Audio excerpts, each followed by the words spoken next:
welcome to the Scale Model Podcast. In this podcast, we aim to entertain, inform, and promote the hobby of scale model kit building with interviews, reviews, and news about the hobby.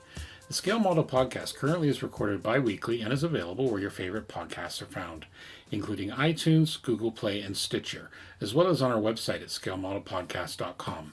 Let us know if you have any comments or suggestions at scalemodelpodcast@gmail.com or on our Facebook page at facebook.com/Scale Model Podcast. We also publish extra video content on the YouTube channel, and there's also a Patreon page at patreon.com/Scale Model Podcast. The money raised will be used to help offset web hosting and other costs. As the podcast grows, we've been introducing giveaways and other bonuses to Patreon supporters. So, welcome to episode 27, sponsored by Goodman Models. My name is Stuart Clark, and I am here with the ever-present, always texting, always getting new interviews, but most importantly, making sure railway scale for railway modeling is accurate, Mr. Anthony Goodman. Well, we have to represent. Good evening, Stuart. Good evening. Now, we're just going to give a quick shout out to our Patreon supporters. Yes. MJ Painter, Aidan O'Donnell, and David Wapples. I hope I have that one right, David. If not, please let me know. Thank you for your support. Thank you very much. Model Podcast, and also to the other people as well that give their support to enable us to continue this. Now, the brief little line about the model railroad scale, we should explain that for non-regular listeners.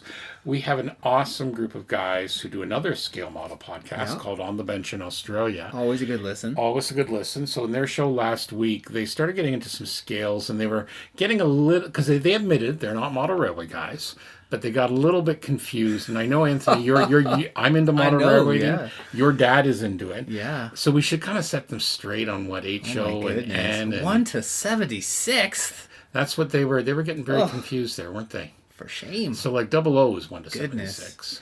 I always assume 1 to 7, or think of 1 to 76 as like gaming, like a gaming it is, thing. But also it is 00, but it will work on HO track. So you can take a 00 train carriage like from Hornby, and I've done it. I put it on an HO scale. The gauge is pretty well the same, but yeah, HO guys is 87th scale, 1 to 87th. 1 to 87th, yes. Right, and that's where one of them was saying the difference might be a bit much. Like if you try to take a 176 tank and put it on, it may or may not work. And N scale is actually, most of the time when people think of N scale, it's 1 to 1/60th. Yes. And then you can go completely insane. There's Z scale, which is 1 to 220. And there's a new, fairly recent one out of Japan called T scale. Oh, that's 1 to 4/50th. No, it's unbelievable. Tiny. It makes sense to me because in Japan, the people they love all these hobbies very passionately, but gadgets, they do not live, or they're not used to the same amount of space, so they do shrink things down. Some of the T scale stuff's amazing. I've seen some YouTube videos on what some people do. I haven't heard of it until you mentioned it. A lot of them are like USB powered.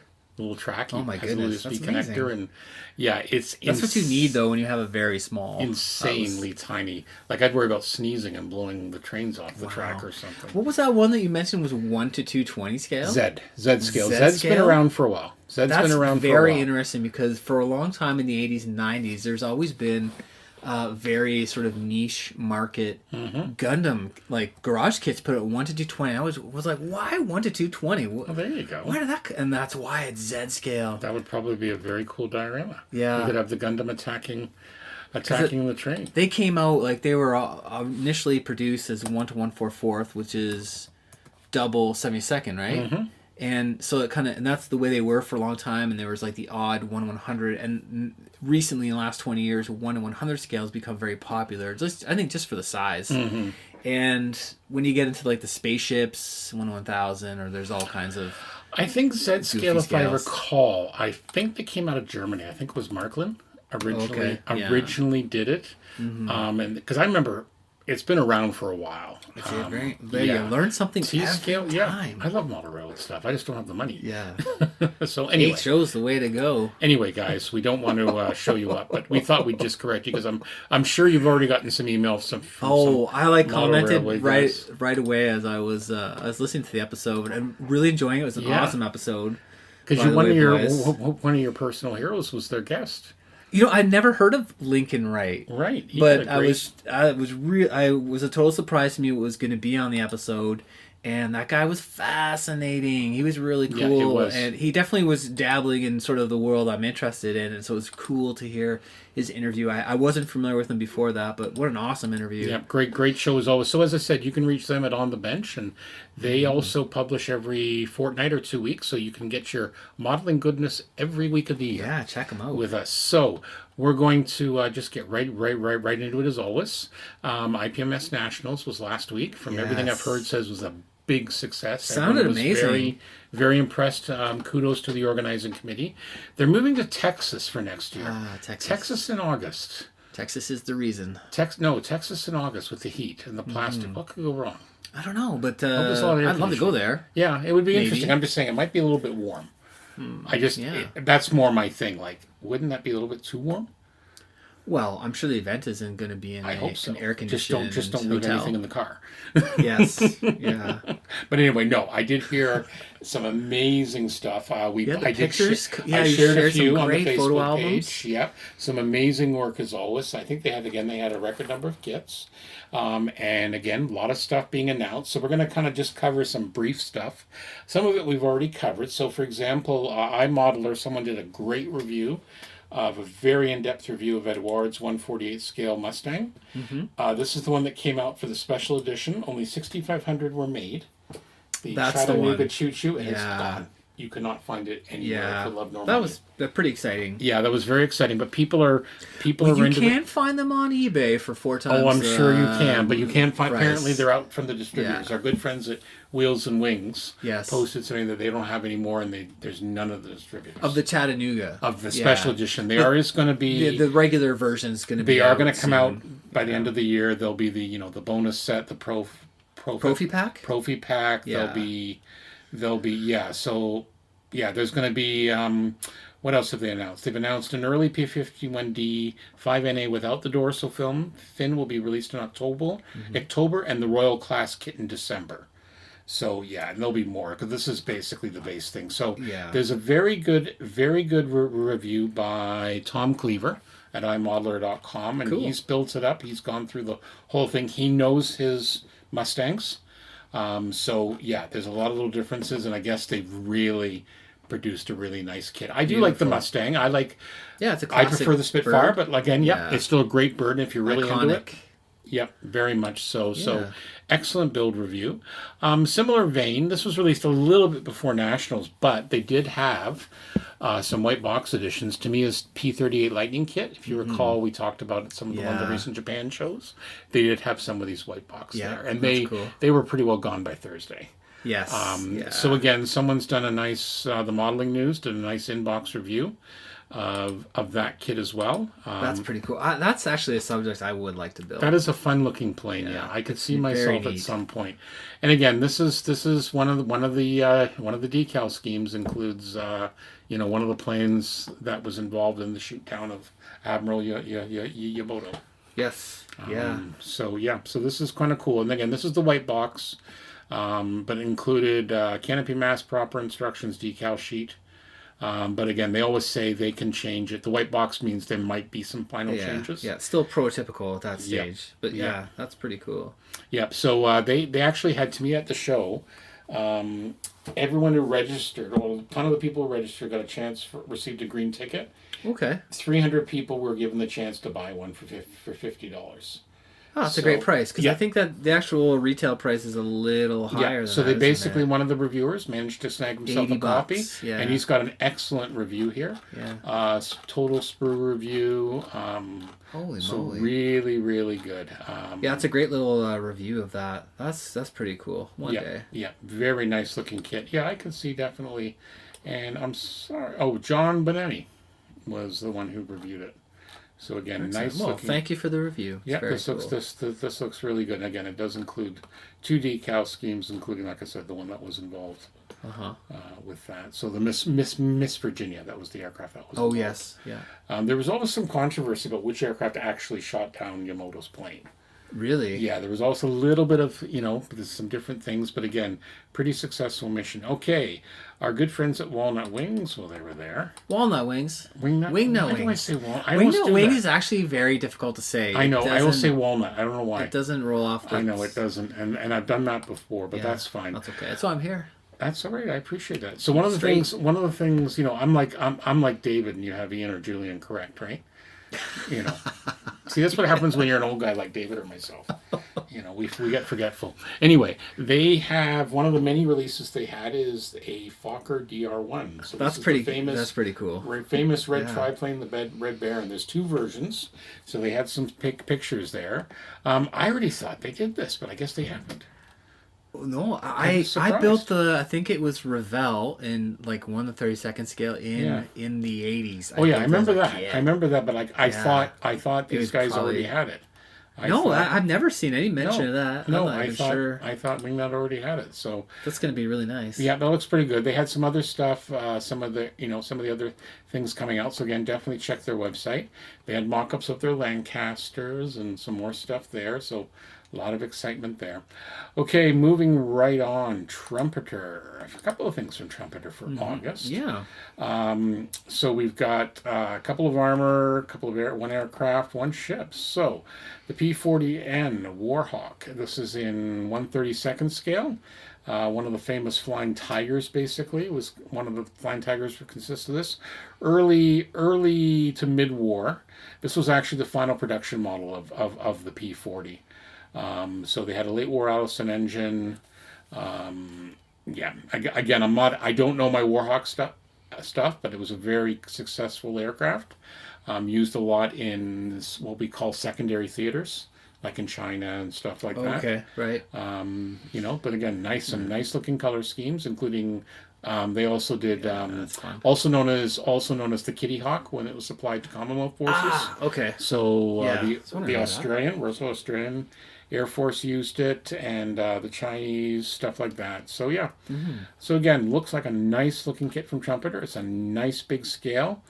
You've got some photo etch in there, 322 millimeters in length, 357 millimeters in width, 140 parts total. Lots of sprues, etc., etc. Do we have a price on that for I the didn't listeners? see one No, here. or is it still I'm sure early? it's still early. This is a Trumpeter on their site. They tend not to put unless you go into the website, they tend not to put the price, but It's closer. it should be pretty good pricing. Okay, next up, Norway, an M270 with the A1 multi-barreled rocket system. This is 1/35 scale. So this is the M70 MLRS. So the U.S. originally did it. They had it. I believe they had it at Desert Storm. I remember these. And NATO states have now produced it. So it's a standard weapon in NATO. This one looks like a Norwegian one. You got a nice mask, some nice, a lot of decals with some different options. Yeah. So again, nice looking. This will be a fair size on the scale. Yeah. 200 millimeters, plus, let me think here. Copper tube for tow cable, 970 parts, 184 individual track links. Yeah, there's where the parts are. Multi-slide lower hull and some photo etch. That's nice. Yeah. Looks pretty good. Yeah. These things kind of never really appealed to me too much because they're just sort of people say the M113 is a rolling box. This is This is a rolling box, but when you consider the technology behind it, yeah, they're kind of that's the neat. fascinating. Like, see, that thing Frightening. rocket, that thing will pivot, and they don't have to, Yeah. where that sits on. But they talk about. I remember, if you watch some documentaries on these things, on like how fast they can shoot and scoot. Same thing with the Paladin assault guns and all that. Yeah, they're very, very powerful. And one of the things they weapon did was systems. when the U.S. when they did this, like because they built the Abrams, they built the Paladin. Yeah. Oh God, see, the Humvee.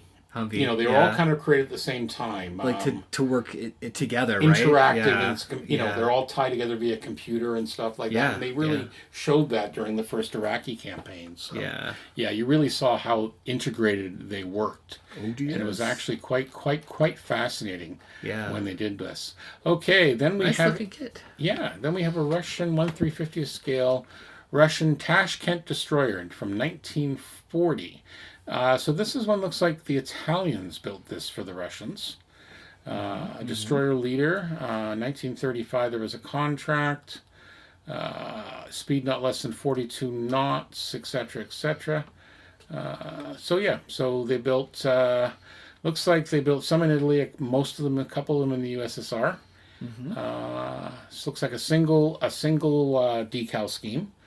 But again, if you're into Russian destroyers, kind of a neat little boat from the war, nice little looking design. Kind of reading about this was an extremely powerful boat, and it reached. I'm trying to think. I'm not sure what speed they're talking about. Knots. 43.53 knots. Yeah, so that's a good clip for a destroyer. Yeah. And the engine was cranking out 130,000 horsepower. Yeah. Wow. On trials, reached 43 knots. Yeah. And three twin 130 millimeter turret mounts. So those are pretty powerful guns for a destroyer. Overall, let's see here. She was sunk in 42. Oh. And then they salvaged her in 44, and they broke her up in 46 to 48. But again, nice looking thing. Then we move on to this Soviet JS-5 heavy tank. This is a beast of the. This was originally supposed to replace the Caveny and IS heavy tank series. It was named the IS-8. Again, very big beast, very imposing, very Russian. Yeah, I think that's what we can pretty well say. 530 parts, 278 millimeters, copper cable, 23 sprues. Just a beast. You could definitely sci-fi that up and some photo etch. Yeah. It's rather imposing. You definitely know it's Russian. It's Russian. You pay now. Okay. Also, coming out in, I believe we said late October or late November. Trumpeter's coming out with a 1/700 scale new mold of the John F. Kennedy CB-67.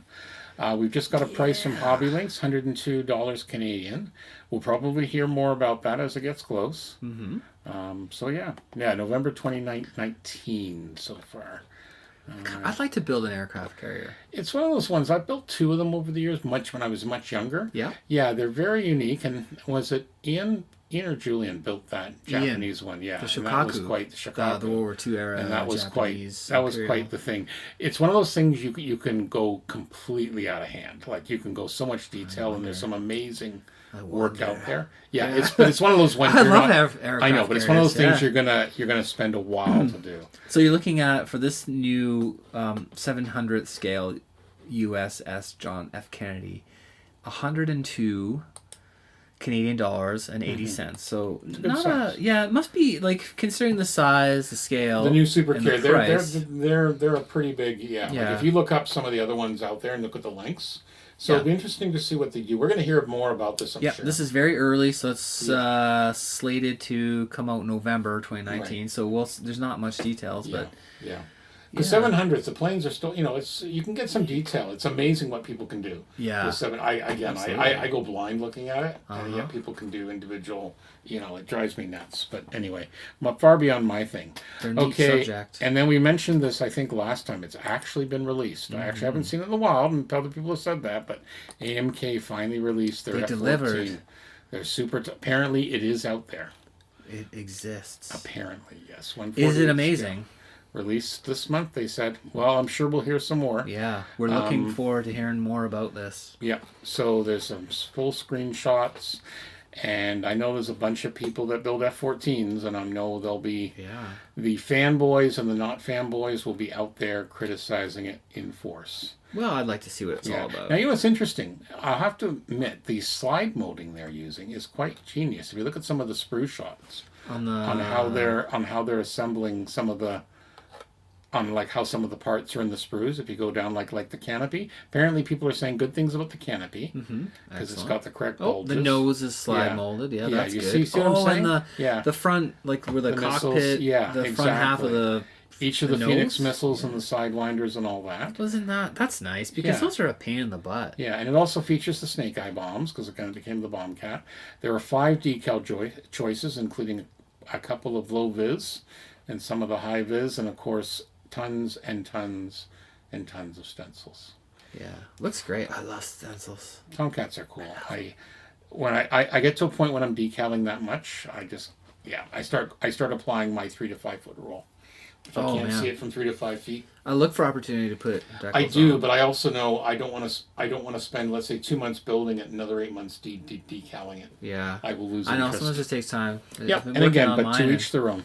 Yeah, I enjoy that part. I don't think it really brings it to life. It varies. I just find if I'm spending too much time, I start getting a little bit, and sure. Yeah.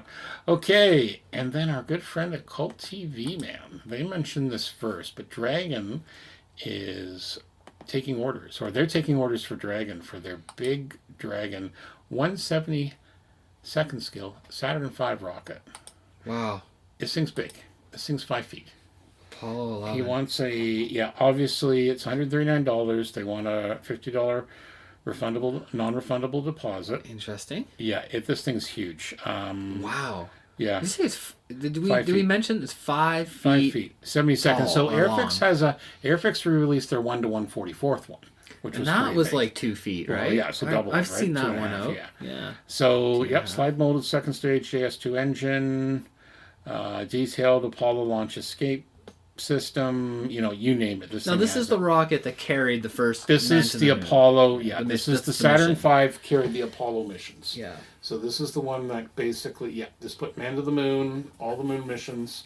It also the very last one put Skylab up in orbit. The very last Saturn they did, and they actually had two left, and they became museum things. So it's not like you can exactly buy one, but because it had to be able to, the most powerful engines ever. Again, there's tons of documentaries. Mm-hmm. It's fascinating to listen to how they put this thing together. It's amazing. Yeah, it's over 1 million parts originally, and you remember there wasn't a lot of computers back then, and they built this thing in less than a decade. So yeah, it's an interesting melding of people. Science, machinery, craftsmanship, but they were computer and mathematicians, right? Working. There were, early. but not nearly to the extent. Yeah, they were like the size of the whole room, using tapes, like analog tapes, to store the data and stuff. Wow. But so basically, it's very cool. That's a huge project for somebody. It's going to be it's if you're a fan, Dragon's got a bunch of stuff coming out to commemorate the 50th anniversary.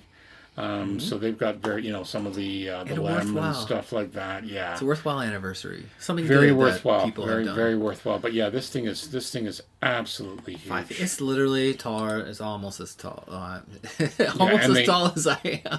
Almost as tall, and you can actually separate all the stages. Good for Journey to the Model Show. Right. Well, but it shows the different stages of it. Yeah, that's cool. Yeah. So just absolutely amazing. If you're into this sort of stuff, you're going to be all over it. Pretty cool. Yeah, it's not a crazy, like $140, $150 or whatever. Like it's not the craziest thing I've ever seen. No, either. but it's a big kit. So this is a re-release actually. Is it? So it came out originally in March 2013.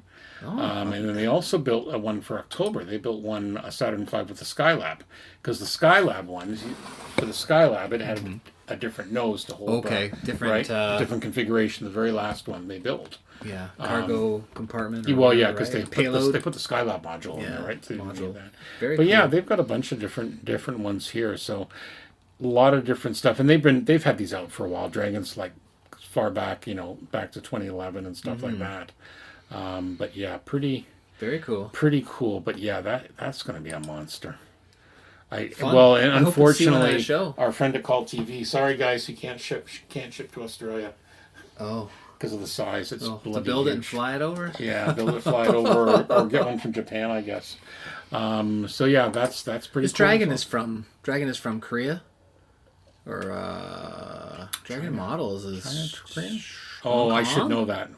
We're going to have people yelling at us now. They'll be like, oh, those guys, what are they talking about? Just like someone else with skill. I think they're from Hong Kong. I'm going to say that.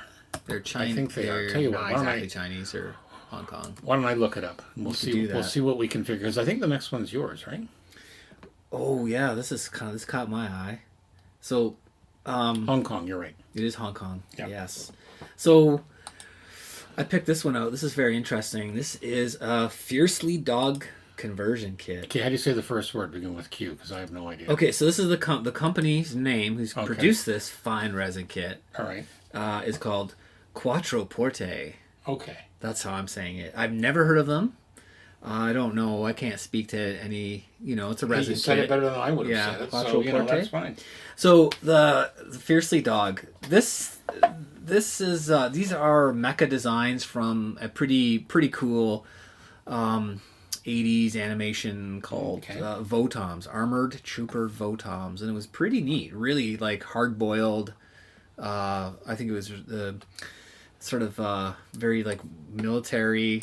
From the real robot genre. Very cool. I watched the TV series. There's a really neat mini series called Armor Hunter Mellow Link that was super cool. Okay. And they have these really cool cool. robots. So are they robots or armored suits? I guess it's sort of like an armored suit because the kit sizes were 35th scale. Right. Okay. And like the cockpit opens and there's a driver. So it's a good size, yeah. Yeah, it's a lot smaller than like an 18-meter tall Gundam, which is more like a fancy state-of-the-art fighter plane. Yeah. There was a neat show, and there's been kits put out for years, going way back to the 80s from, I think, Wave, and I think it's one of the first kits I ever built, was a Marshy dog. And I'm not sure what's with all the weird... So they have Fiercely Dog, Marshy Dog. There's a Rapidly Dog. There's all kinds of goofy names. But they sort of have different... It must be the translation. Yeah. I assume something's lost in the translation. Yeah, but I like to honor all the weirdness. Long as you're not the one who's chosen to pilot Peeing Dog. Yeah. There's no peeing dog as far as I know, but so this is kind of a neat little design. So this is just a conversion kit. Okay. For I don't know, for one of these different ones, but it was a pretty good. It never got as popular as like Gundam. Okay. It's sort of gone, gone away, but obviously still fans. There's still some following. Another company, like just in the last 5 years, put out like 1 to 24th scale kits that were really quite like detailed and up to date, modern, and they were quite good. So this is this kit is coming out in October 2019. Okay. The street price is $122.07 Canadian, and I bet I've never heard of Quattroporte. This might be one of those things that you see it and then it's gone. Well, they build a few other things. I was looking at HobbyLink Japan. What else they build? They build something here called the 120th Arctic War Both resin assembly kit. So I wonder if they do conversion kits for different things, but it's actually a good looking design. This one here is resin. Looks like they have about 9 or 10 products. Yeah. Arctic War. This must be another series. Arctic War Circle Face. These aren't conversion. These are full on kits. Oh, kits. Yeah, I don't know those Arctic designs. War New Polar. Yeah, it must be another series. Yeah, maybe they're original designs or something. Maybe. So yeah, check it out if you're into that. It's pretty cool. If you like hard boiled sort of super science. Okay. Military kind of stories. It was pretty cool. Votoms is great. Yeah. Okay.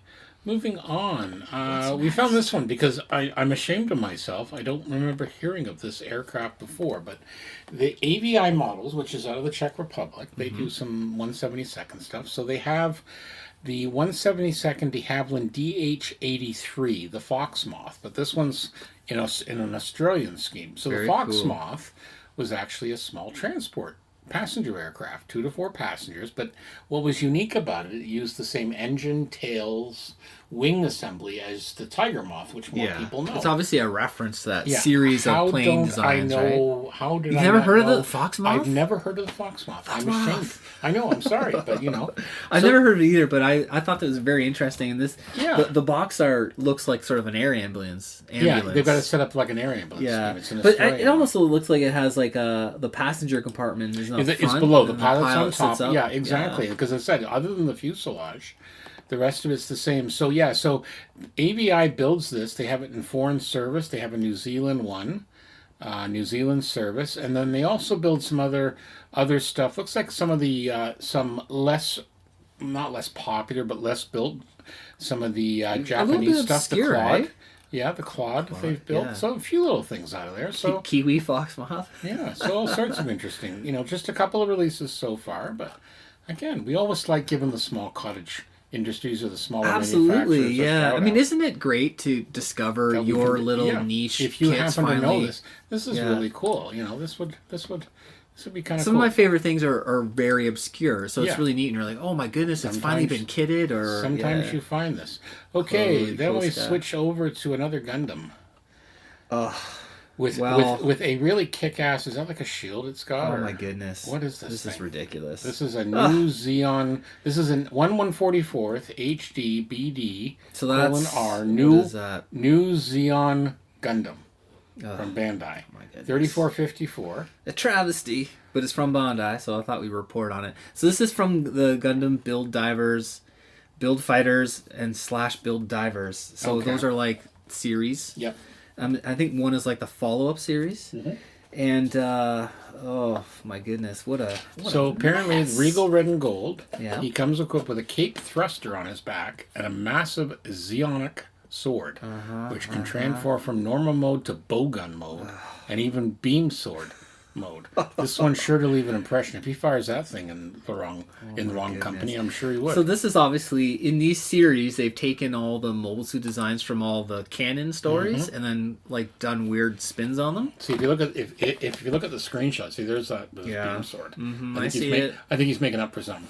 Oh yeah. I like the giant Z across his chest. Like oh, this is really good. So they've taken the classic New Xeon. Or New Xeon, and the new Gundam, right? Was there an old Shaw? Xeon or an old Gundam? New Gundam is from the new Gundam mobile suit is from Shaw's Counterattack. It's just a classic design, so good. That's a great movie. So is there an old Gundam or a classic Gundam? Well, like I'm being serious. I'm not trying to lie. Well, the original Gundam, like that one up on the shelf. Yeah. You know, okay. RX-78, the original. Right. They, the next generation, there was the new Gundam, and it had like more sophisticated systems in it. The original prototype was destroyed in the TV show. There's a movie follow-up where they kind of had a Anthony's going to teach us all about this as we go. Goodness, but this thing, they're just, I don't know, man. Oh my, it's not right, but that's okay. What's wrong with it? Seriously, is it just you don't a cape gun? I don't know. Maybe this is a really weird show. I did watch a little bit. That's what I'm wondering. Of it. Yeah. Okay. In the show. Okay, so if you watch all the Universal Century stories, it's just like watching a typical narrative structure, right? It's an epic, sci-fi, war, political intrigue. Okay. They just have giant robots. Yeah. Okay. And it's quite. I love it. It's awesome. But they've done all these spin-off things too, and it has allowed them to produce all these different kits. So this show, from what I understood, was that the show is about these kids who go to the hobby shop and buy Gundam model kits off the shelf. Like the marketing is just like I'm wondering if for those out of this world, because right? we're on radio, people aren't seeing my I'm starting an eye roll. So just go ahead. Yeah. So yeah, me too. So the kids buy the Gundams, and then they build them, and then they fight them. They somehow fight them like in this come to life. It's an animated series, so you can do whatever you want. Yeah, so they have these battles with their built robots, and then the robots that they've used are all references to the actual Gundam series. I'm with you. Okay. And then they start like mixing them up. The parts? Yeah. And making these kind of goofy. So you take the arms from one, a shield from one. Like so it's like the new Gundam is a Federation mobile suit, right? And this Xeon stuff was like It's modular. Don't you remember BattleTech Omnimex? Omnimex, you could attach different weapons and arms to a base body. Yeah, but this is different. This is like completely meta. Someone's obviously decided it's got to work. Well, I think it's quite popular. I've heard people enjoy the show. I did not like it. I did not get into it. You know, I put it on for my kids because I thought it'd be a little more juvenile, which it was, and they were not interested. They were like, "You got to work on the children." They were like, "Show me Zeta Gundam." So you got them into they're becoming fans. They want the real stuff. They're like, "Where's Amuro?" Okay, so that's good then. So is Amuro in this? Okay, all right. So that's it's just it was a really goofy thing. Obviously, from a marketing standpoint, it really works, and then they can do all this really odd stuff. Okay, but it's very kind of goofy and campy, and like I like the more different people like different things. So it's another absolutely. I'm with you. You can get into this. If anyone has an opposing viewpoint, if you're a complete fan of this, please feel free to write us. Let us know on the Facebook page. So this is a new kit. This is coming out though in November. Yeah. And they even give it a scale. I don't know why, but maybe it's... Because they give it a scale. Don't argue with it. They give it a scale. Yeah, and it's going to be $34.54 Canadian dollars, and that is available for, I think, pre-order on HobbyLink Japan. So that's awesome. You know, for That'll those, yeah. All right, so there we go. You be the judge, folks. You be the judge. You be the judge. So moving on. So from Yamashita Hobby, 1/700 scale. Yamashita Hobby looks like a Japanese destroyer. Special type. 1/700, $16 for a destroyer. So 1/700. Yeah, we were discussing. I thought that can't be right. That could be right. That could be. Maybe it's a sale. No, you know what? Because they've got. I'm looking again. I'm looking out there. What else they do? They've done another one, the Musuki in 1941. Well, hold on a second. The one we have up here that's is the special They're type. all roughly the same price. They got a bunch here that are all the same price. Type 1 Kai Uranami destroyer. So this is from, I've never heard of Yamashita Hobby. Nope. This is a November release, so it's going to be like a new tooling of a new kit, and the street price is $16.71 Canadian. That's unheard But they've got some other destroyers similar price though. So But it must be maybe a smaller subject. Yeah, I think so. Destroyers are typically. Yeah, I'm just trying to find the Uranian. Yeah, so there is a Fubuki. See, they have so many different names. And again, I'm not an expert, so I don't want to assume. So it looks like roughly IJN. 19. Yeah. Looks like these were originally laid down and launched in the late 20s. Oh, okay. So they're even they're pre-war. Now there could be another one with the same name as the 60s.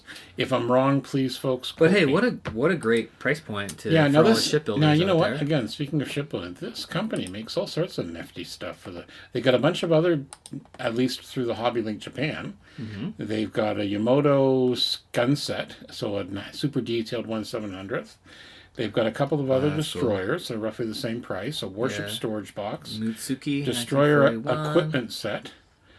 A tiny 1/700th Type 89 MG late type. So again, they're really into the details, and looks like their focus is on the destroyers. Yeah. On Japanese wartime destroyers.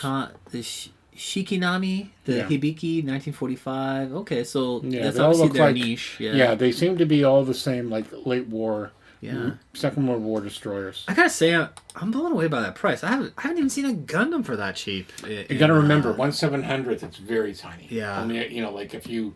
Yeah. Like I know Tamiya or I know some of the other companies, they would give you 2 destroyers for a standard. For $25 or something. Yeah, they are small. Bucks, yeah. Because you got to realize, like if a 1/700th, if you imagine a 1/700th battleship, right? You've seen those. Yeah, it's less than half the size, scale right? it down, right? So yeah.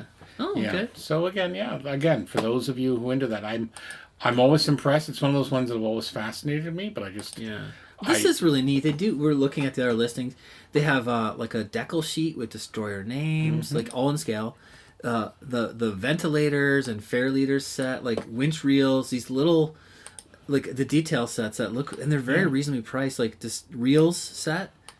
Reels and chokai parts set, that's cool. So they're really gone to town with kind of the So they found their niche, and that good for them. Exactly. Well, hopefully we see more from I'm sure we Hobby. Will. Okay, moving on. What's next? So I found this one from Hasegawa. They've released this now. This is you get 2 kits in here. You get a Japanese 1/72nd scale, the Type 52, a twofer.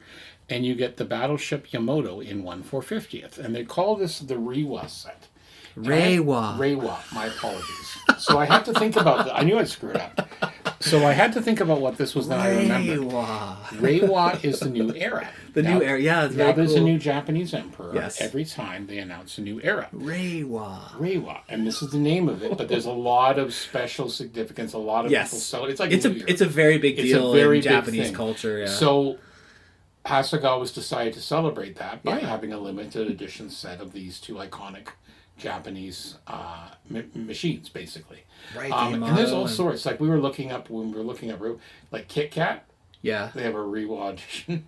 Of course. You know, I bet there's tons of like branding that coincides exactly. with. Yeah. So again, that's 450th scale. That's it's big. As big as 350. This is a limited kit, so very limited edition. You probably get some cool the cover art will be beautiful for Hasegawa, and they won't. Well, you know see what? It again. So the Yamato, it's still 1/450. That's still 58 centimeters. Yeah, in length. That's still pretty big. 450 scale. So that's a really good size. Yeah, so it's not quite as monstrous, but it's still bigger. Yeah. That's pretty cool. Yeah, so these are all like from both these were from 1945. So yeah, it's an interesting. Again, I just remember going through the what's new here, and I was going, "What's this?" And then it twigged. Yeah, to me, that's and right. It makes sense. It makes a lot of sense. Yeah, and they've got Hasegawa's always got different neat things coming out. So I'm sure they'll have some more eventually as well. The Reiwa era. The Reiwa era. So, okay, we're going to finish up our news. What's hot at Scalemates? Mostly stuff we've talked about, right? Because, we're on top of it. Actually, I've heard that they basically set the popularity based on what we say. Yeah, what we say. That's good to know. Good to know. So everything we've mentioned. That could be cool. So yeah, we have the P-38 Lightning, the Edward P-51. Yeah. There's a new Jag Tiger by TACOM. I think we mentioned that before. Yeah, we talked about it last week. Some other things, some change detail. The Berg Panzer. I always laugh because there's that Super. You have the Super Spitfire Mark. Working I don't on, have. I'm not this one. Oh, yours is different. I got the 72nd Edward, the Mark. Okay, the Edward. Okay. The Edward, sorry. The Mark 14? Yeah, the Mark 14. Okay. This is the Mark 1. I'd like to get this at some point, but I can wait. Yeah. Obviously, Wingnuts Wings, their Fokker DR1 in the late. The PLO. The PL1 we talked about. Yeah. There's the Arma Hobby, the Yak 1B. Yeah. So all sorts of, the Grumman Hellcat. This one I like, the one below that, the Dream model. This is a Chinese 5th generation air superiority fighter. Chengdu J-20. The J-20. Right? That's real? That is real. And now if you happen to look at the box art, what's it shooting down? It looks like an F-35. Oh. I was going to say F-15, but... No, it looks like an looks like an F-35. So, yeah, I kind of chuckled at that. That's cool. So yeah, all sorts of. Hopefully, it's not a foreshadowing of things to come. Let's hope not. God, enjoy let's hope not. our peaceful democracy. Yeah, exactly. Here. So yeah, all the usual goodies. It's pretty sweet box art, though. Yeah, I love the box art. The other one I forgot to even put on. I should have put it on. Our friends at Mini Art. Mm-hmm. They're going to be releasing a Soviet tram, a little tram rail like bus, public transit. The tram, the early type. So 1/35 scale. This looks kind of cool. Mini Art tram. You have that up there? Yeah, it's actually a reissue. It's actually a brand new tool. I just saw it mentioned here. It's a brand new tool. It's a brand new tool. They've done this one before, but it's kind of cool if you like doing public transit. So would they have maybe upgraded some of the parts or? Yeah, it basically says it's a brand new tool. So it's originally came out in 2013. Okay. But yeah, this maybe is out of print. Yeah, maybe. Or previously out of print.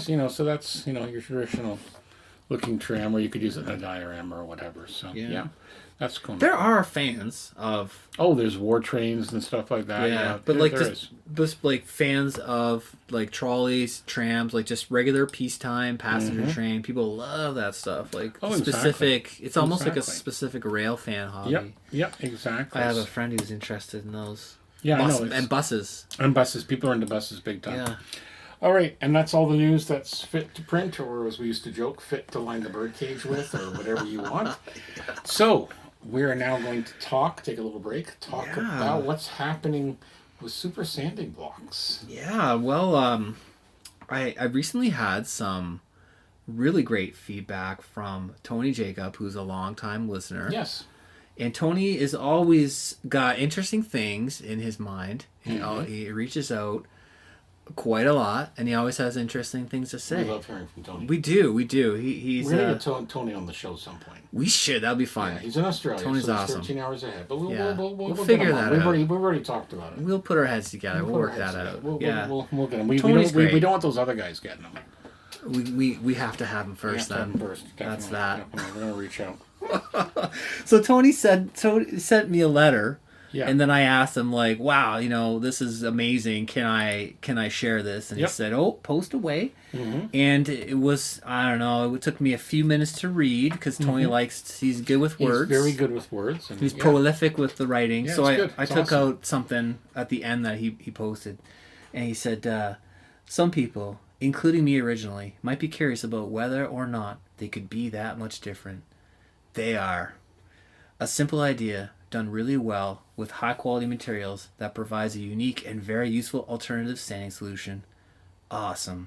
That's great. Just a snippet of what Tony had to say. Thank you, Tony, for the kind words. Yeah, it was awesome. I know you shared the email with me, and it was really good. And you also got another good review from yes, those, yeah, from those guys down there. It's been a banner month. It's been a banner month. So tell because they just had it on the bench. So Tony actually he bought a set. Yeah, I think he's building a lot of stuff. He seems fairly active, and that's awesome. We like to see more of that. And but a month or so ago, I sent Dave and the boys on the bench. Just not all of them, but I sent them a couple each, samples of the Super Saiyan blocks to check out, and I think Dave gave them off to Ian to try out, and Ian I think took them and was working on his little German glider project, right. A little glider thing, and he's been working on a few things. I think he always has a few things on the go. Oh, I know. And and he wrote back and said he was enjoying them, and then he actually did a little review on the show, and he was very, very gracious, and thank you very much. He was enjoying them, and he liked them, and I think what he was saying and what Tony was saying that they liked about it was that because they're really flat and really rigid, when you're using them, you can feel the positive contact, so you know exactly what you're sanding, and that is really, that's kind of really the genesis of it. I mean, I remember used to trying to sand stuff with like a piece of paper, like folded up, and then you'd go, and then I would roll over a corner, and then it'd have a weird. Or as they were saying, you would use the old wooden block and try and put the paper on that. But they have a bit of I used to do that too. This is what's great about it. You found a really nice niche, and it's something that's useful. Yeah, you don't get that even with a block of wood, because wood has a little bit of give. Yep, and then the paper not square. Yeah, the paper will sort of flex on it a little bit, and then you get a rounding off of something. Or if you're doing a seam and you've got, I mean, this is the other beauty of the Super Saiyan blocks is when you're working on seams that you've filled with super glue or putty or some kind of filler material, is that those things are not of the same or equal hardness. Right. But when you want to cut through them equally, and the blocks let you do that, because if you try putty, the putty's softer than the plastic. Yeah. So sometimes you end up with a divot, and then you're re-puttying and trying to get it flat again. And then super glue, I think, is almost harder than plastic. It is. And so when you're trying to cut through that with your sanding, you're getting some weird lumps and bumps. You need that tactile feedback. And this is where, like I said, and I've told you this and I've told other people, it's a staple on my workbench. Just like your sprue clipper, your X-Acto knife.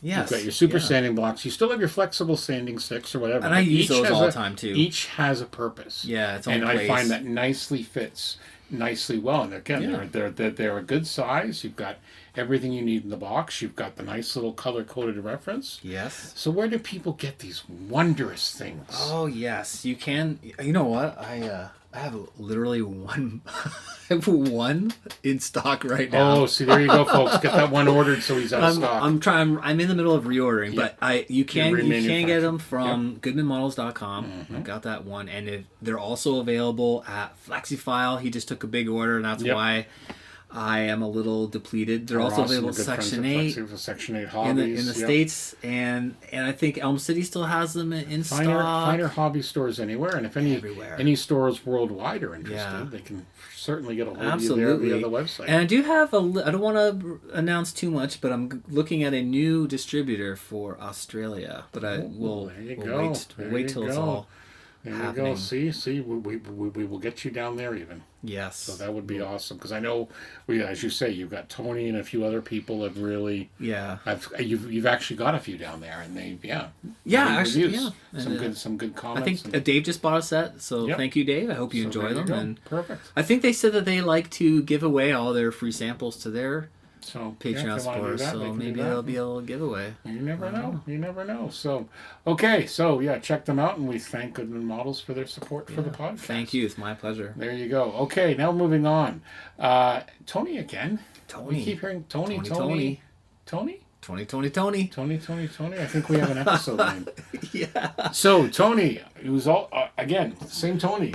This guy. He's still thinking all the He's time. thinking all the time, and he sends both us and Dave and his crew some stuff. So he had a great topic idea, and it's one I've kind of been pondering, but he's kind of brought to the forefront. He says, "I'd like to know how you feel about and how you deal about your modeling mistakes and screw-ups." Yeah, and he sort of went on to say, like he was sort of sounding a little frustrated, and he was saying, I seem to always have these problems. Like I run into things and. And things never go as planned, and then, what do you guys? How do you do it? Like we're experts. Well, it's like it's funny. It really changes. I find the older I get, I'm not as, and again, I might be different than other people. Everyone's different. I'm not as concerned. So again, good for you, Stuart. Fair thing. I do not build for competition. Yeah. So I don't have that stress there. If I screw something up, I try and learn. There will be language, certainly. Oh my goodness. But different people are different ways. For me, it's a hobby. This is why I don't take a lot of things terribly serious.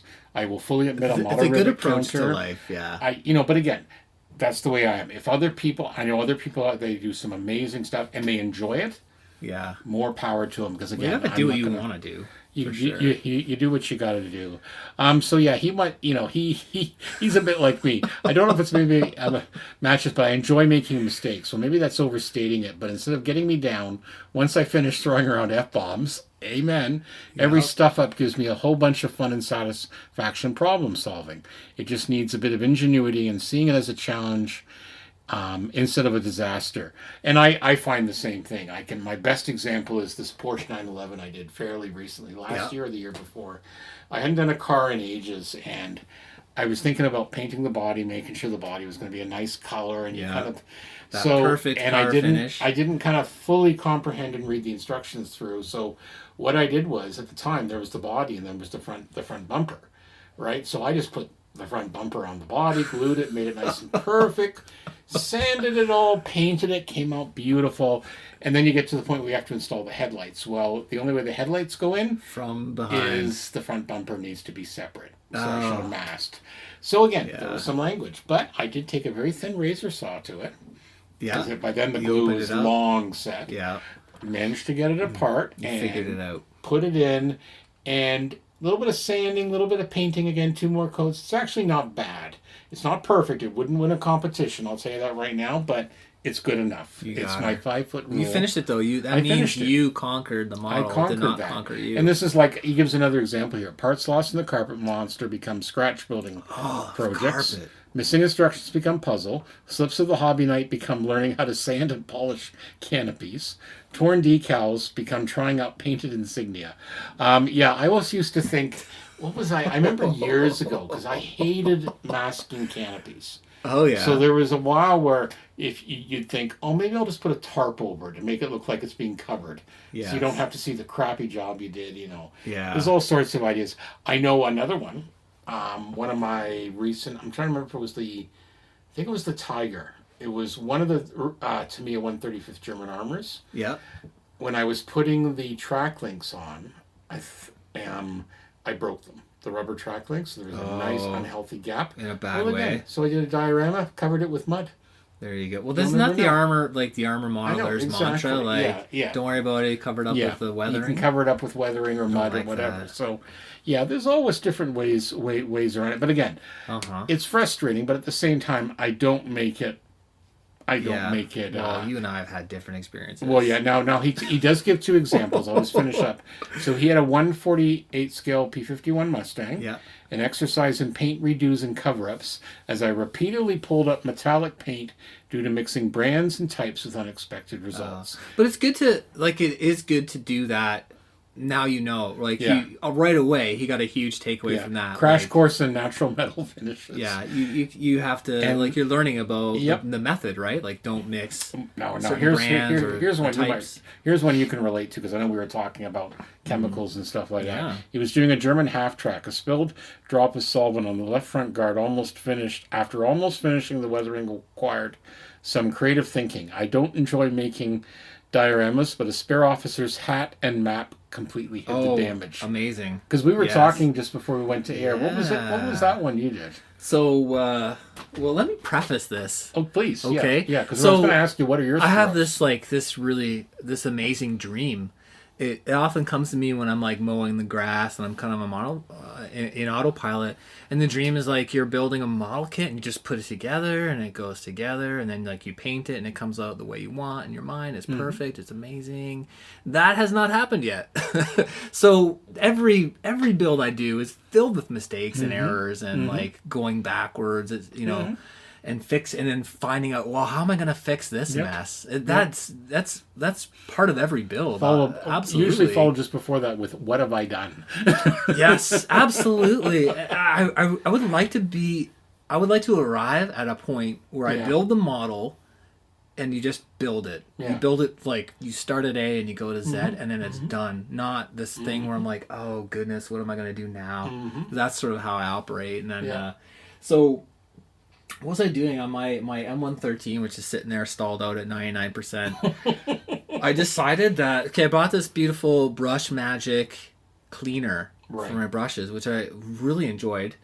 And that's got to be in the Talking Tools. Yeah, we'll have to put that in at some point. So I decided, I put it into 2 bottles, right? So you do the first one for like the really gooey clean, and then like the next one just and I decided that, it's looking gooey. I should take a piece of nylon and filter out the paint and like kind of recapture that, because I only have one little bottle and it costs $25. That's normal. We're all thrifty. And we should do that. I was just going to do that instead of just cleaning my brushes and putting my model away. So I left the model. The model was sitting basically on the workbench, kind of pushed back a little bit. So now most people know where this is going. And I'm doing it like 6 inches in front. And I think this is a great idea. Or I'm compelled to like save that 25 cents worth of brush cleaner. Yeah, we've all been there.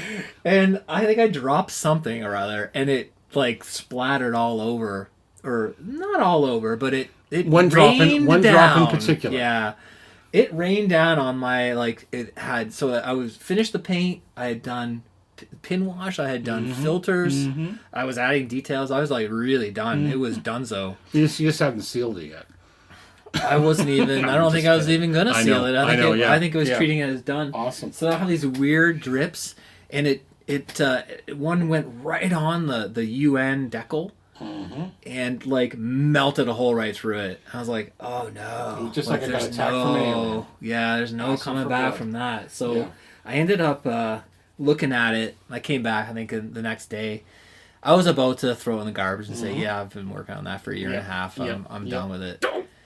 And I looked at it, and I had put all these meticulously built footman loops, and so I started hanging off unused gear awesome. or strategically placed not the lanyards, but like the tie down straps.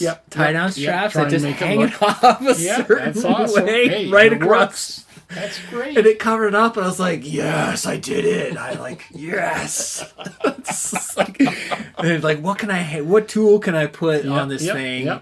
See, I'm a genius. That's creativity. I think that's what Tony talks about. Here's a second crazy story for you. So the Aliens APC, right?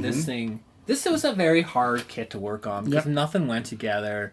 It was early engineering, and you've described the challenges very well. Yes. So on the inside, I needed to replace the windshield. I did that, and it was all sealed up, and then the whole thing was buttoned up, and that was it. Right. So I put the driver in, I put the cockpit and all that stuff for driver's compartment, and I'm looking in there, and the cat's here. Mr. Sparkles is now here, our official mascot. Here he is. There he is. So I'm looking inside at my beautifully painted driver figure and all my scratch built stuff, and it's lit, and there's like a fuzz.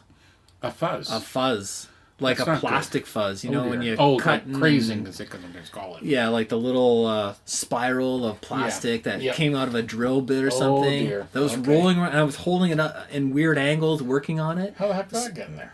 Probably from all the crazy cutting and chopping and sawing and slicing and dicing. It happens. Yeah, so it's like a piece of, just a little curly cue of plastic. Which I'm sure. Oh yeah, I'm just looking at this thing like, oh my goodness. Checking to make sure the kids weren't around. Yeah, what do I do? So I blow on it. It's on the inside of the windshield, but I'm blowing on it like I'll just try and blow it away. Yeah. Right on the outside of the makes no sense at all, right? You're just like freaking out. Yeah. And then so I blew the windshield. It's glued from the inside, and I just put like a little bit of the white campy glue, blew it out. What am I doing? Yeah. So that's why it has a hatch on the top. Awesome. So and I the hatch looks excellent. cut a hole in the top, reached in there with pliers, or not pliers, sorry, my tweezers, glued the thing back in, put this hatch. It looks good. Yeah, it's a Merkava hatch. Yeah, it looks awesome. We actually took a photo. We'll throw it up in the gallery for the webpage. So I glue that back on. I'm like, oh my goodness, it's even better than it was before. I'm a genius. Yeah, exactly. Gold prize. See, it looks awesome. And then I'm holding it upside down again, kind of working on the back or whatever, and flip it over another day, and there's something else in there, like a hair or like another plastic, and I'm like, oh goodness, that's crazy. Well, and it can happen like even tonight. We were getting ready to take a photo of it, and something flew off. Yeah, I did. I was reached over. I knocked off one of the grenade launchers, but well, that's fine. It'll come back. No problem. I'm gonna glue it back on. I can see right where it went. So you got it? Yeah. Oh yeah. You got it. So there you go. It's a little photo etch grenade or smoke. Well, if it came from an M113, you have that other kit, right? No, these were like a photo etch kit. But I'm just saying, like you've got, you had the spare kit you bought the headlight for. It'll go back on, but yeah. So I found another piece in the same position on the dash where you can see it right inside the window. Mm-hmm. So what I did was I drilled a hole and then fished in a wire and like knocked it out somewhere on the interior where it can't be seen, and I glued. That's where the antenna is glued in over the hole. It looks awesome. And, and that's going to be a really nice kit when it's done. It's coming along. It's really. I know you were excited when you got it, and then there's been some challenges, but you got it lit up well. It's gonna. I'm hoping it will. If you decide to enter it, it'll take some. Absolutely, I'll definitely enter it. I think it's looking good. I do love to. But you are reaching that point where you're starting to think, well, maybe I can do this. Maybe I can do that. No, I just want it to be done. Yeah, but you were talking about the all-directional steering, right? You were starting to think about, I was at work and I saw. I was thinking, do you really want that? Maybe get a second one to do that. So I had to turn the wheels. Yeah. Right. Yeah, the front. And that if you watch the movie, which I gotta admit, like if I never saw the movie again, like I'd be okay. Because we've seen it 28 billion times. Yeah, I love same with Star Wars, but I still love all the models and stuff. Yeah. But like, if I don't watch it, I don't care. But in the movie, the wheels turn at the same time. All wheel steering, all wheel, in that, but in different opposing directions, right? For tight turns, because it's actually a really big vehicle. Yep. And so it's like, well, I've got to have the tires bent. It's just, it's amazing. So that worked out reasonably well. Yeah. But I didn't do the back because you can see the axle from the back, which you can't see all the stuff holding it together in the front. But I was watching a vehicle at work, and the guy turned the wheel, and both wheels moved. And I was like, oh, wait a second. They don't just decide. It's all one thing. No, that doesn't look right. But I'm going to leave it. It's the future. They have multi-directional steering whenever they want. That's how I kind of treat it. But so I think what I'll do is when we post the episode, I'll post a thing on the Facebook page, and we want to hear or see your disasters. Absolutely, we'd love to see, because you know what, we can all share with it. We've all been there. Or like it's a learning process when you've built something and you're about to put it on the shelf and you trip and you drop it, or these are the best lessons too, right? It happens. It's life. Yeah, it's life. And they remind you to do things in a simpler way. Like move your model before you start. And also cleaning. Don't take it. I will say this: don't take it too seriously. It's up to you. Yeah. It is hard. It's tough. Like when you've been working on something that's going a certain way, and then all of a sudden you set yourself back. But in the end, tough. there are far worse things that can happen. Yeah, it's one of those things. It's a challenge. You can come back from it, or there's got to be a point. And make it. I can't tell you, when I was a kid, there was the odd time that I would build an airplane kit, and a couple of months later, I'd drop it, and that's okay. Diorama, crash landing. Or something, I rebuilt right? the same kits over and over because it's all I had. Exactly. Yeah. You know, it happens. So. But you will learn. Like I mean, I've learned a lot of stuff, but I think most importantly is try and reinforce a little bit of that discipline. Like I was saying, like move your model. Don't be lazy. Move your model away. To myself, right? Yeah, put it away. You've learned the lesson, and then clean your brushes or do that messy job, right? And this is where I always I used to have a really messy desk where now I try and keep it a little bit cleaner. Yours is cleaner than mine, I think. At the moment, it is. It's happening. But I know there's a lot of people that seem to function really well. They can do it, and if they can do it, great. But there's always a clean space helps. It does seem to help, exactly. Okay, so Tony, thanks again for that topic. Yeah, Tony. That was really good. Tony. Hit us with the next thing that's coming up. Oh, you never know. He'll do that. Don't encourage him. No, I'm just kidding. I encourage Tony. He's great. No, he's an awesome guy. Yeah. Okay, talking tools. We're talking putty. Yeah. We're talking putty tonight. Now, two in particular, I've been reading about on the internet for the better part of a year or two from Deluxe Materials called the Perfect Plastic Putty. They're a company out of the UK, and they make a lot of different things, particularly for RC guys originally. Really? I thought they were more in the model railroad. They're actually in all of them, as I discovered. Yeah. But I remember, so I finally found two of this. Awesome. One of the local hobby stores that more specializes in RC. Okay, yeah. Okay. AVF Hobbies? AVF Hobbies here in London, Ontario. Excellent. But they do some model kits, but mostly they're mostly RC. Yeah. Right. But they have an awesome tool section. But they have an awesome tool section. They carry a lot of these different, they carry glues and stuff like that. But this stuff is awesome because it's water cleanup. That's nice. And water tooling. Water tooling. So what I like is it's very smooth, comes out very well. It'll fill in deep cracks. But best of all is, like I say, you apply it down a crack, you let it dry for about 5 minutes, and then take like a moistened Q-tip or even your finger. There's no sanding. Just run it across to get the excess. Smooth it out. And it sets. Yeah, I'm very impressed. That's awesome. Now, we also have the Vallejo. You used the Vallejo. I've used the Vallejo. Yeah, I did. I picked up the Vallejo from... This is called... it's 100% acrylic resin plastic putty from... Vallejo. I got it from Sunward Hobbies. And you got it in the tube. They do have it in the same type as their paint models, the same sort of dispenser. Oh, yeah. I have that one too. Okay. Yeah. So this tube has like a really fine tip. It does, yeah. And I saw a video from Vallejo, like a demonstration video, and I thought it looked really cool because they were I think the example that really caught my eye was they had a tank with like a 35th scale tank with the footman loops or whatever, and the guy in the video just used right out of the tube the fine tip and like filled in around that weird gap that you get between the position hole and then the actual piece. That the holes are always bigger than the piece. Exactly. And he made it look. He filled it in and kind of smoothed it out, and I was like, oh, I have that problem all the time. Like that's awesome, but I haven't had good luck with it yet. So I'm gonna try it out more. I found that I used it to fill some seams. And it worked great. I filled some seams on my Aliens APC, and not a problem. It was great. And I smoothed it in, and then I kind of gave it a quick sand. It was good. Perfect. And then I used it on some Tamiya plastic. I think like an ammo drum to fill a seam in or something. And I found it kind of rolled right off when I went to go sand it like a day later. And I thought, and this is what and it's funny. Putties, I find, if you go on the internet, it's like people's opinion on primers.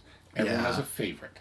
Yep. And it's whatever works. I used to use the Squadron green putty in the tube forever, but I always found it would dry out very quickly. Before you got enough of it. Right. I'd go through half the tube. And again, I found issues with it. It would, dry. It would dry too quickly for my taste, and whatnot. So it does depend on what you're doing, right? Yeah, and again, different people, different ways. Yeah. But I really heard a lot of good things about the Perfect Plastic. Well, I can't wait to hear more about it. And I have to admit, it comes out like it's not watery, but it comes out very free flowing. Yeah. So it doesn't seem to flake. And again, I've sanded it a little bit. I've been using it on the Edouard Spitfire, but it's certainly something, but between that and the Vallejo, as you say, there's a lot of newer product out there. Yeah. We've seen the Squadron stuff, for example, has been out for years. Yeah, years and years. There's a lot of different stuff.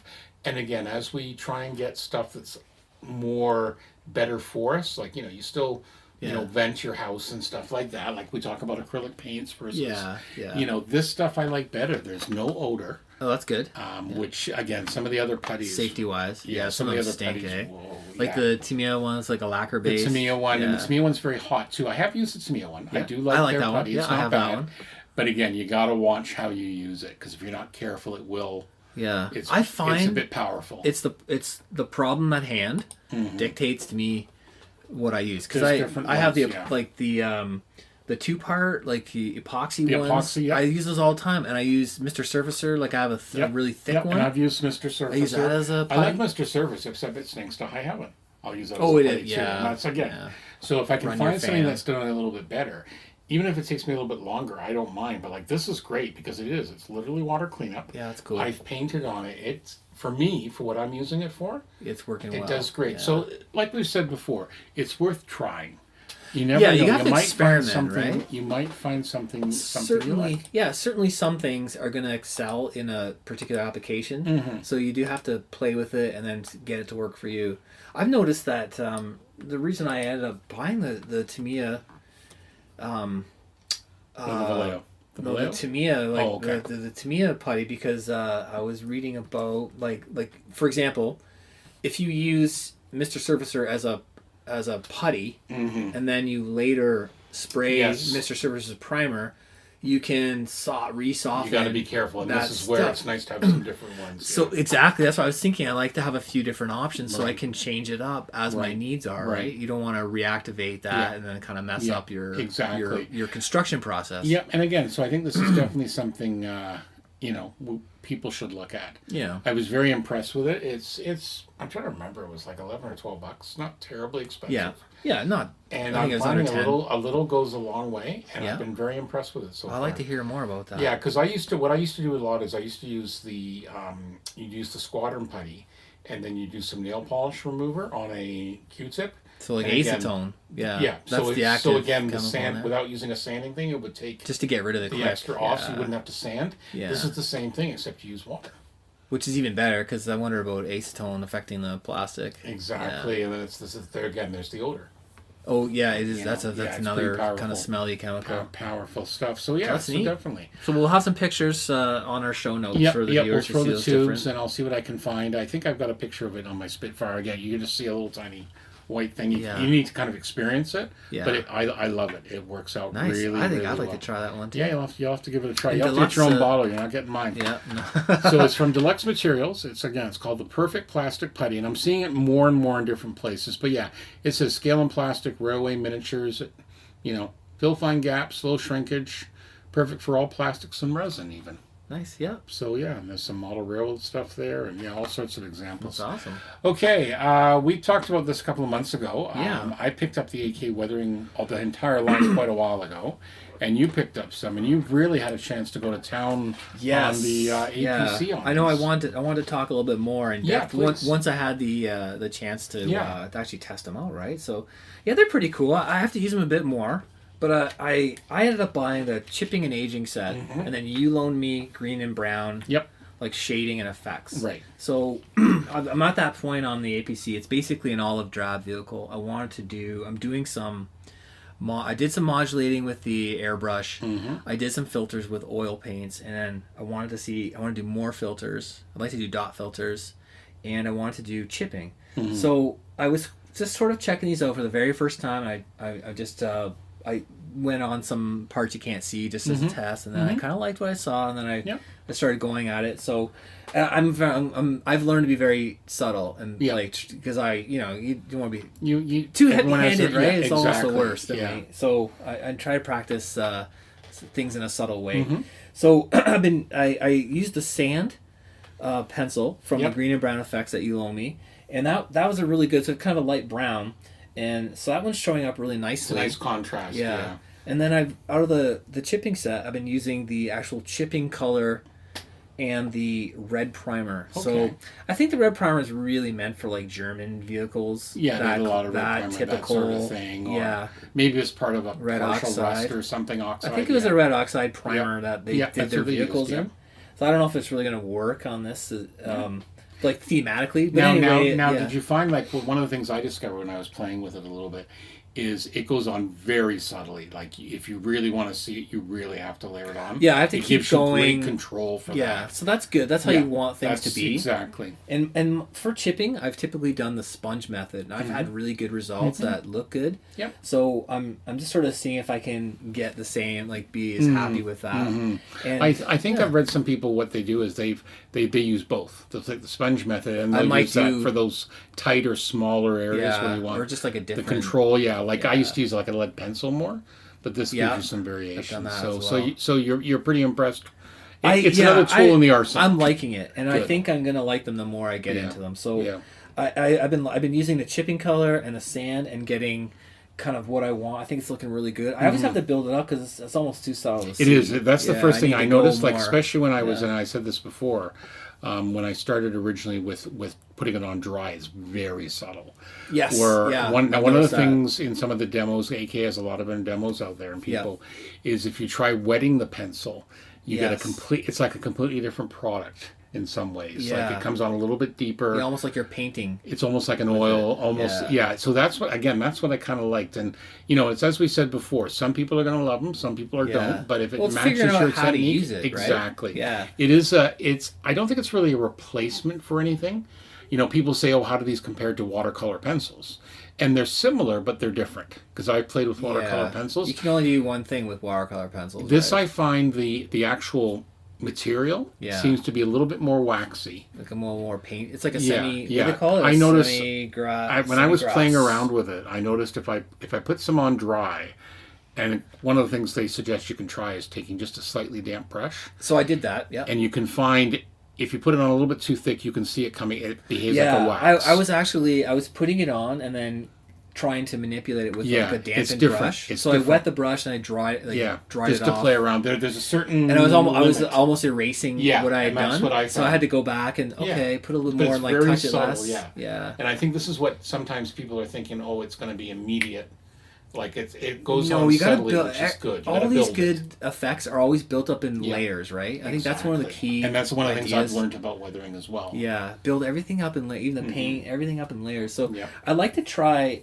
I was going to do a dot filter, and I think I will try doing some with this. I think some people have tried. I haven't tried it myself, and again, I think there's some advantages with using oils, but maybe this might work in certain situations. So again, it's whatever you make it. I think they've definitely got a good product, and they've. I was when we had Christoph from AK demonstrating them at Heritage Con in the spring, I was blown away. So I immediately. So they've gone through to figure out all the best ways. So now it's I like to. I'm gonna watch through some of those videos and do a few more experiments and then try a bit more on my actual tank. But these are really cool. Yeah. I bought the one kind of on a whim, like your recommendation. I think it was $9. It was like $9. They're not terribly expensive.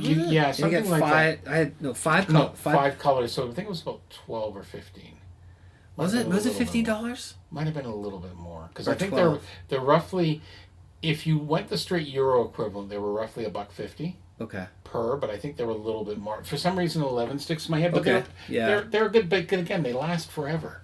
Oh yeah, right? like they're very good value. I couldn't see ever even wearing them out. Like we could share them for years and years. Exactly. So so that was not bad. And they now have available. They had a deluxe set, which all of them in one container. Yes. I originally wanted that, but it just wasn't available. Yeah. So I ended up getting what I could. Yeah. I ordered them from Wheels and Wings. Right? Yeah, I bought the various sets. And Wheels and Wings had everything except the chipping set at the time. Oh, okay. Yeah. So I picked that one up when I was at tour camp. Yeah. Now the more I realize it, that's fine because it's easier to store because they're much smaller than a big box. Yeah. So apparently AK was having a problem with the packaging material for the large collected box. Yes. So that caused that. They had a problem and a delay. I think it was stripping some of the outer coloring on the actual pencils. Yeah, something weird was going on with the material or whatever. So they had to delay it. But again, they were sold out super quick. Yeah, so it's been really cool. Yeah, it's been very positive response. When you're getting into oils, it's like you got to get out that thinner, you got to get out your brushes, you got to get your palette. My palette's always filthy. Mine's too. So these are really nice that you just go. You just take it out of the box. And as I said, I sound like a broken record, but again, it's worth trying. It may not work for you. Yeah. I just can't. It's the nature for $15 you can give it a It's the nature of the internet. Yeah. no matter what, if someone's not going to like it or Oh, yeah, well, complain yeah. about it or whatever, saying, "Oh, I can do this with this for cheaper." Well, if you want to, that's fine. But other times, for other It's people, fun it when works. it's easy. Oh, there's a price on here. Oh, what was it? We paid $9 for this kit. So okay, so for a 5-pack. Yeah, for That's a 5-pack. nice. So, So it's that's very really $9 Canadian. That's very reasonable. Yeah.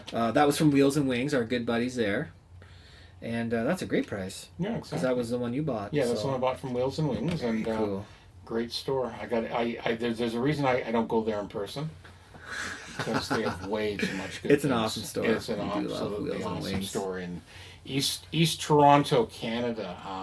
We'll Yeah. have to make sure when David comes here. We've got to start planning for that. When David's coming up from On the Bench in late January, early February, We'll take them up. we're going to make sure, well, he's got family in there, but we're going to take him up Yeah. there, and then we're going to try and, one of the things we're trying to do is we're going to try and do a live podcast. Yes. And we're working with Alan from IPMS Hamilton, Yeah. and they're based out of the Canadian Warplane Heritage Museum. Our favorite So spot. wouldn't that be wonderful to Yeah, have that it sure would. podcast there? So we got to start working on details there. So I've told you what's on my bench. What's on your bench, Stuart? So what's on my bench? You know we're doing this out of order, but that's fine. Are we? Yeah, you missed sights and tips, dude. Did I? You missed sights and tips with our good friend Panzermeister 36. Oh, yeah. So tell us about Panzermeister 36. He's got Panzermeister. an awesome YouTube channel. Oh, yeah. Okay, Panzermeister, he's obviously interested in World War II subjects, and I believe he's from Ottawa. So He's he's Ottawa, yep. kind of a good old Yeah, Canuck. some other Yeah, guys. he's a from younger the Ottawa guy. Area. Yep. And he's got a quite a prolific YouTube channel where he goes really in depth. Maybe we've talked about him, or maybe not. I'm sure not we've mentioned him before, but he- he's got an awesome Yeah, channel. he has an awesome channel. He really goes through in depth a lot of cool techniques for certainly for armor modeling, and his models look really great. And the depth, the in-depth nature of his tutorials is really helpful. I don't know where this young fellow has got these tips from, but they're very good. He's very in-depth. He does a lot of good product reviews, but also he uses them and shows you how he uses them, and his results look really good. So I definitely I've been doing a couple armor things. I was trying to get some primers, and this is where I went. So I've used a few other resources, been quite good, but this is a great channel to check out, and he's got some great tips and some nice looking models. Yeah, exactly. So definitely check that out. The second item is our good friend John Bias. We had him on the show quite a while ago. Yeah. Before my time. Before your time, Yeah. I had a great interview with John. Very prolific modeler. Yeah. But what was kind of hilarious, he just completed a 2-part series. Yes. On Lincoln Wright. And now Lincoln Wright, for listeners of both us and On the Bench, Yeah.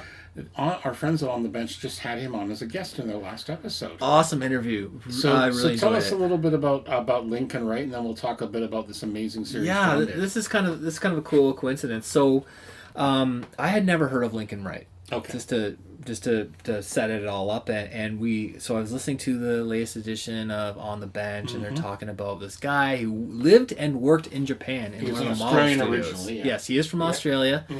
I guess he's lived in Japan for quite a long time, and has become an expat there, and somehow got involved in working at the same place that produced some really cool science fiction models, specifically the Maschinen Krieger, the Mach universe stuff, and it's a fascinating story, and I had not heard of that, and it's actually quite unusual for foreigners to get inside the into Japanese thing. Yeah, industry. It is. It's true. And it was a really interesting story. So John Bias has actually put together a 2-part series on some of Lincoln Wright's different models. It actually came up before that. Well, he did. Interview. He actually did the first part in late July. He was Yeah, talking a about, 2-parter. He was trying to do some of the weathering techniques for a kit he got. Yeah. And yeah, it was just kind of awesome because he just finished the second one, because I subscribed to his channel and stuff like that. Yeah. And he did the second one, and then the lads there had him on. Yeah, So, and it was really cool. I'd like to read the article that John Bias put together on Yeah. his site. He's really good. Yeah. John. And again, we've talked about John before. We've had him on the show. Yes. I'm hoping to have him back. He is a very prolific modeler. He is doing some really cool stuff. He's gotten into the Gundams and the stuff like that. He likes science fiction stuff. He loves science fiction. So he's basically gone through and he's taken his take on how he does the weathering and that. And again, absolutely amazing. And Lincoln Wright has his own YouTube series where he does some like explaining some techniques and that's called Paint on Plastic. Paint on Plastic on YouTube. He's got his channel. He's got his Facebook page. He even has a Patreon too. Doesn't everyone? Excellent, yeah. But some really cool things where I've learned some stuff with the weathering and stuff like that. So we just had to give a shout out. So I'm definitely going to make sure I include both those things when I post the episode with a shout out to John. If you haven't checked out John's site, definitely check it out. If you're fairly new to the show, look back, find the interview we had. Really good interview. John gets it, definitely. So nice. Check that out. All right, we are almost done. So now, what's on my bench? Yeah. What is on my bench? What's on your bench? I've been so busy. Now you can tell me. Real life is nuts. Real life is absolutely nuts. Isn't it always? I've been making very slow progress on the Edouard Mark IX Spitfire. But all the major components are together now. So starting to work on some of the finer detail, deciding if I'm going to build the fuselage open or closed. I think I'm going to build it open. And then we have our Club Summer build. I haven't really touched it, the Toon Tank, the King Tiger. Gonna do that. So that's basically what's happening there. Now, in addition to your APC, how's our good friend at the Musaru Cup going? Oh, it's still there. It's coming up. I actually been quite focused on... Yeah. I actually did dry transfers for the first time. And how did you think of that? I loved it. It was awesome. Yep. Because I don't want to... I've decided I'm not going to flat or gloss coat this thing. It's just the paint. Right. And I was like, oh goodness, what am I going to do? I had to put decals on it. Yeah. I'm compelled to put decals on it. Compelled to put decals on it. And I dug out this thing I'm sure I've had for 20 years. Right. And it was like, I looked it up. Set sort of thing, yeah. Well, it was, do I still have it out here? I do. He's gonna go look. There we go. So this company called Cross Delta. Okay. This is definitely from Japan, and it was a beautiful sheet of like 1 to 100. There's like no mention on the internet. I couldn't find anything by this company. It's a set of like airplane dry transfers. It says 1 to 100 or 1 to 60 scale. So I think it's almost like science fiction airplane. But they're all really clear. And they give you, this is really cool, they give you a blow up sheet of each symbol and like a legend. So you can like look at number 1. It says, I need my glasses for this, but it tells you what it says. And it's really cool and it all sounds really legit. So I kind of picked out some that actually worked even though you can't read them. It's really awesome. I was like, exactly. I did have a little bit of problem with, I mean, part of it was I've never done it before, right? So getting the technique down. It's a learning experience. But I had to rub them they may be a little bit dry because I'm sure I've had them for 20 years. But I ended up using my hair jar to kind of cook them, like warm them up a little bit, and then they gave you a really nice set of instructions how to like burnish them, and you're actually supposed to burnish them again. 2005 copyright here. Okay, so I probably bought them. It's very tiny. Yeah, around that time. Yeah, so maybe 15 years ago. A lot of people, I remember a lot of people would use dry transfer. The people who do Games Workshop. Oh, like really? Minis. Okay, I never had any experience with that. Some of that is a lot of that. And railroaders, right? Yep. But I thought this is great. If I can get these on, and I just wanted a few just to kind of spice it up. Yeah, looks good. And I didn't want to have to touch them again, and so that's worked out really well. But I got to get back to. I did buy the a bottle of the Tamiya Fine Surface Primer, which is people are really swearing by, and I bought that specifically to do the car body. So we're gonna have to see how that works out for you. Because I mean, you were wondering, well, why'd you buy that if you have you're airbrushing everything? And I've been doing that for years. But I was referencing back to the Paul Budzig series on having like a bigger spray pattern so that the material stays wet while it hits the body. Yeah, makes sense. And I think a lot of car guys get excellent results with rattle cans because they can get that wet coat on. Yes, why not? And to do that much surface area with an airbrush, it's going to be dry, and then I'll probably get that kind of sandy texture. So and you have to represent the country well. for the Musaru. I'm trying to give it a good shot. It's coming along. It's coming along. So yeah, a little bit more body work, and then I'm gonna try and prime it up. I'm gonna try that. Well, again, for both of us, life has been busy. You started a new job. Yes. Yeah. You just switched recently. I'm still kind of looking for something full time and dealing with all the stuff like that. It's been a busy time of year. I know. I looked at what I built, numbers I've built this year versus last year, and I'm way behind. Yeah, it's hard. Way behind. I want to crack like more than 3 kits a year. Yeah, I know. But you know what? We're enjoying setting up the podcast and doing this. Yeah, and, we're doing this. Meeting a lot of folks, and it's really good to get people's comments. We really appreciate the letters. So, yeah, absolutely. So we're gonna finish this off. So, don't forget to subscribe. Let us know if you have any comments or suggestions at scalemodelpodcast@gmail.com. We also have the Facebook page. Feel free. We love getting ideas and comments there. We've got a few regular posters. We always love to see those. Ray, Tony. And Tony and all that. Yeah, a few of those. We currently record bi-weekly, and it's available where your favorite podcasts are found, including iTunes, Google Play, and Stitcher. Now and again, we do extra video content. We also sometimes do some extra video content for our Patreon supporters at patreon.com/Scale Model Podcast. So feel free to support us there. And also, again, a shout out to our friends at On the Bench. So if you feel like you're not getting, if only once every 2 weeks you're not getting enough scale modeling goodness in podcast form, feel free to check them out. Yeah, excellent show. Just do a search for On the Bench podcast. Perfect for modeling too. And Dave, Ian, and Julian and their guests from Melbourne, where it's winter but it's still bloody hot. I believe they said, or they said Sydney had snow. Yeah, opposite. It's always the opposite, but it's still bloody hot. So yeah, some awesome stuff, and they give their take on things. So, and again, we look forward to always sharing good tips and techniques, and we occasionally share barbs back and forth. Yes. Remember, guys. Lighthearted. Remember, HO 187 scale. N scale 1/60th, 1 to 1/60th. Please, hey, don't have Anthony's dad come there and have a word with you. I'm just saying. So that's fine. All right. So for episode 27, my name is Stuart Clark. I'm Anthony Goodman. Thank you, and be well.